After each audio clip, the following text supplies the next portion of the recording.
Se todo efeito tem uma causa, todo efeito inteligente deve ter uma causa inteligente. Allan Kardec.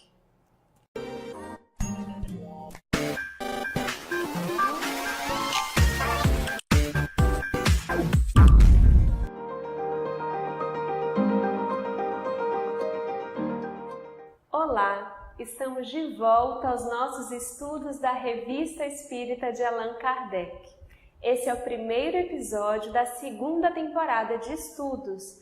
A gente vai começar agora a Revista Espírita de 1859. Recebemos várias mensagens ansiosas para que começássemos logo o estudo e isso nos deixou imensamente felizes. Esse é exatamente o primeiro artigo do ano 1859, então está no mês de janeiro e é muito bacana.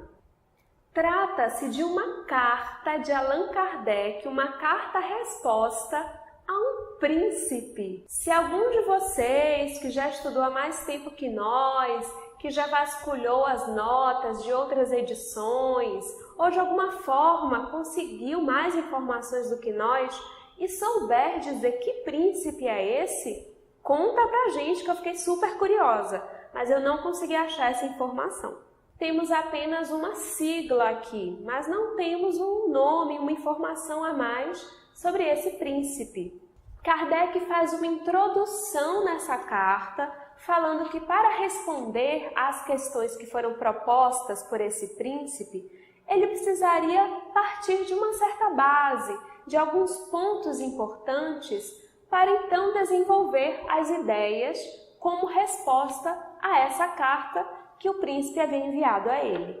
E essas ideias que ele usa no início, na introdução dessa carta, antes de responder às questões do príncipe, são uma espécie de resumão do Espiritismo. Se você está chegando agora, está conhecendo agora a doutrina espírita, está estudando o Livro dos Espíritos, essa obra extremamente importante para a compreensão da doutrina espírita, vai lá na Revista Espírita de 1859, em janeiro, esse primeiro artigo, e eu te garanto que muitas dúvidas serão dirimidas, que muitas explicações, assim, mastigadinhas, claras, lógicas, racionais, vão te ajudar muito. E alguns desses pontos trabalhados por Allan Kardec nessa introdução, nesse resumão, é a existência dos espíritos. Ele vai esclarecer que os espíritos não são seres à parte da criação, como alguns pensam e pensavam, mas que são exatamente a alma dos homens que viveram na Terra. Ele vai falar que esses espíritos têm um perispírito, um corpo que é também material, como nós já falamos em alguns episódios aqui, e que através desse perispírito ele vai poder agir na matéria, que inclusive os fenômenos das mesas girantes, os fenômenos de efeitos físicos tão em voga, que tanto se falava naquela época, tinham como ponto-chave exatamente a existência desse perispírito. E ele vai falar sobre a mediunidade, sobre a influência dos espíritos no nosso dia a dia, nas ações, sobre a influência dos bons espíritos, dos espíritos zombeteiros. São pontos fundamentais para a compreensão da doutrina espírita que vale a pena conhecer ou revisar. Mas vamos às perguntas e respostas. Primeira pergunta do príncipe. Podem os espíritos revelar o futuro? Os espíritos não conhecem o futuro, senão em razão da sua elevação. Ou seja, ao desencarnar, nós que somos espíritos encarnados, continuamos sendo quem nós somos. Aquele nosso familiar que desencarnou não vai saber de todo o nosso futuro, de tudo que planejamos para a nossa encarnação, pelo simples fato dele estar desencarnado. Os inferiores nem mesmo o seu próprio futuro conhecem. Eu achei isso ótimo. E com mais forte razão desconhecem um dos outros. Eles às vezes não sabem nem que desencarnaram. não sabem nem o que vai acontecer com eles a seguir, quem dirá para saber o nosso futuro. Agora, os superiores o conhecem, mas nem sempre lhes é permitido revelá-lo. Em princípio, e por um sábio desígnio da providência divina, o futuro nos deve ser ocultado. Olha, eu já pensei muito sobre isso. E eu já tive algumas situações na vida de ter certas revelações, de estar em contato com um ser extracorpóreo ou com um ser desencarnado e de algo ser dito sobre o meu futuro e que realmente aconteceu. Mas falando particularmente, eu não sei se eu, por exemplo, sei lidar com isso, de às vezes ter uma informação de algo que vai acontecer. Porque isso muda a nossa ação em relação àquilo que nos foi dito. Aumenta a nossa ansiedade e a gente acaba influenciando aquilo que vai acontecer. Ou às vezes, antes que aconteça, a gente já acha que está acontecendo. E fora que existe um fator-chave, que é a relatividade do tempo. Para a espiritualidade, o tempo é um. Aqui o tempo é outro. Às vezes, uma coisa que foi dita para você pode acontecer daqui a 15 anos, daqui a 20 anos, daqui a 30 anos. E você vai ficar ano a ano esperando aquilo, direcionando a sua vida por conta daquilo. É preciso ter muito e muito cuidado com as revelações. Primeiro, se vão ser verdadeiras, porque Kardec fala aqui. Tem que ter cuidado com o médium, tem que ter cuidado com o espírito que diz certas coisas e às vezes não sabe.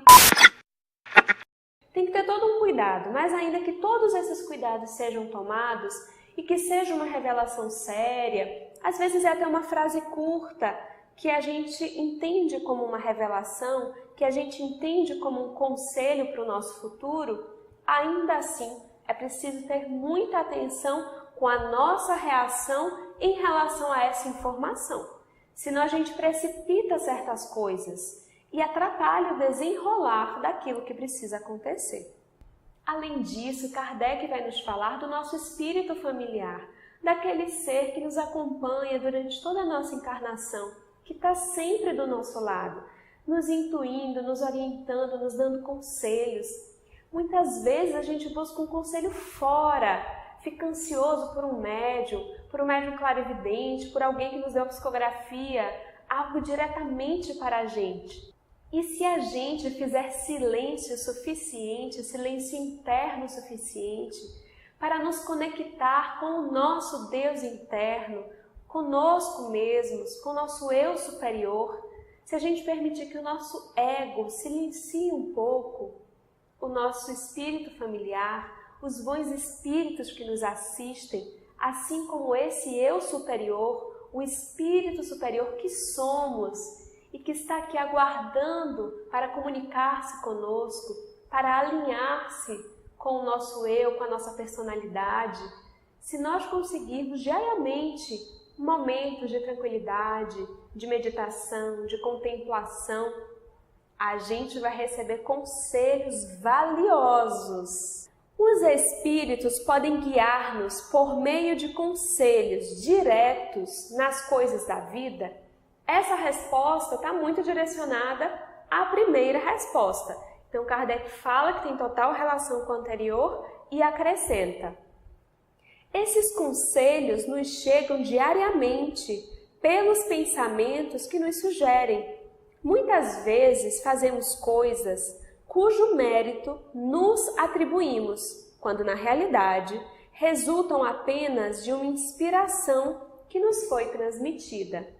Isso nessa relação direta com os espíritos que nos circundam. E aí a importância de nós sintonizarmos com espíritos bons, com o nosso espírito familiar, com aqueles que estão com o objetivo de nos auxiliar. Porque se a gente está ali para baixo, alimentando pensamentos negativos, a gente vai sintonizar o nosso rádio pensamento com espíritos negativos, com espíritos que querem nos atrapalhar, que não querem que a gente realize o que a gente precisa realizar, e eles nos influenciarão. para isso, para a inércia, para a improdutividade, para a intranquilidade. E com relação a esses conselhos mais diretos, ostensivos, através de médiuns, Kardec mais uma vez nos adverte do cuidado com a qualidade do médium, do cuidado com os espíritos que possam estar se comunicando, atentar para a linguagem desses espíritos. Qual poderá ser a utilidade da propagação das ideias espíritas? Sendo o Espiritismo a prova palpável e evidente da existência, da individualidade e da imortalidade da alma, ou seja, vou repetir que isso é importante, sendo o Espiritismo a prova palpável e evidente da existência da alma, da individualidade da alma e da imortalidade da alma, é a destruição do materialismo, essa negação de toda religião, essa chaga da sociedade, é a destruição do materialismo. E não somente prova a existência e a imortalidade da alma, como ainda mostra o seu estado feliz ou desgraçado, conforme os méritos desta vida. E Kardec ainda acrescenta que o Espiritismo é o mais poderoso auxiliar das ideias religiosas.